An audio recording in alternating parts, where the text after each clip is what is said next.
కోమటి వేషం.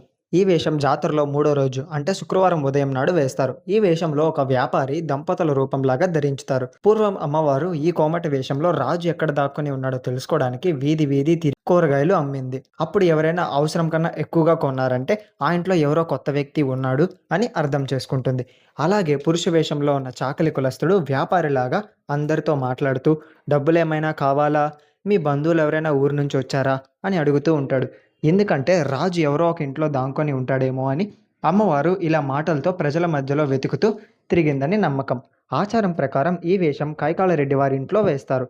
స్త్రీ వేషంలో కైకాలరెడ్డి కుటుంబానికి సంబంధించిన వ్యక్తి అమ్మవారి రూపంలాగా అలంకరించబడతారు. పట్టుచీర, బంగారు ఆభరణాలు, పసుపుతో అందంగా అలంకరించి లక్ష్మీదేవి స్వరూపంలాగా కనిపిస్తారు. పురుష వేషంని చాకల వర్గానికి చెందిన వ్యక్తి పంచ, నల్లకోట్, తలపాగా ధరించి చేతిలో త్రాసు వ్యాపారిలాగా ఉంటాడు. ఈ వేషం పూర్తయ్యాక గంగమ్మ మరియు పోతురాజుకి పూజలు చేస్తారు. ఆ తర్వాత అమ్మవారు ముసుగు కప్పుకొని వేషాలమ్మ గుడికి బయలుదేరతారు. అక్కడ ఈ వేషంని అమ్మవారికి చూపిస్తారు. ఆ తర్వాత స్త్రీ వేషం చేతిలో ఒక అక్షయ పాత్రని పెడతారు. దానిలో అక్షింతలు, పూలు, వేపాకులు మరియు నాణేలు ఉంటాయి. అమ్మవారు ఆ అక్షింతలు మరియు నాణేలు అందరికీ పంచుతారు. ఈ నాణేలు ఇంట్లో లేదా అంగడిలో పెట్టుకుంటే డబ్బు కొరత ఉండదు అని నమ్ముతారు.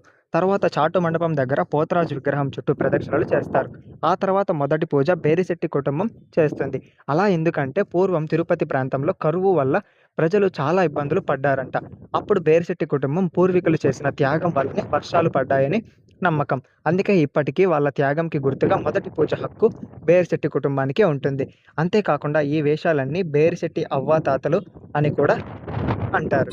కచ్చికరవాడు తీపి 3 ఇసులు, కారం 5 ఇసులు, పులుపు 7 ఇసులు.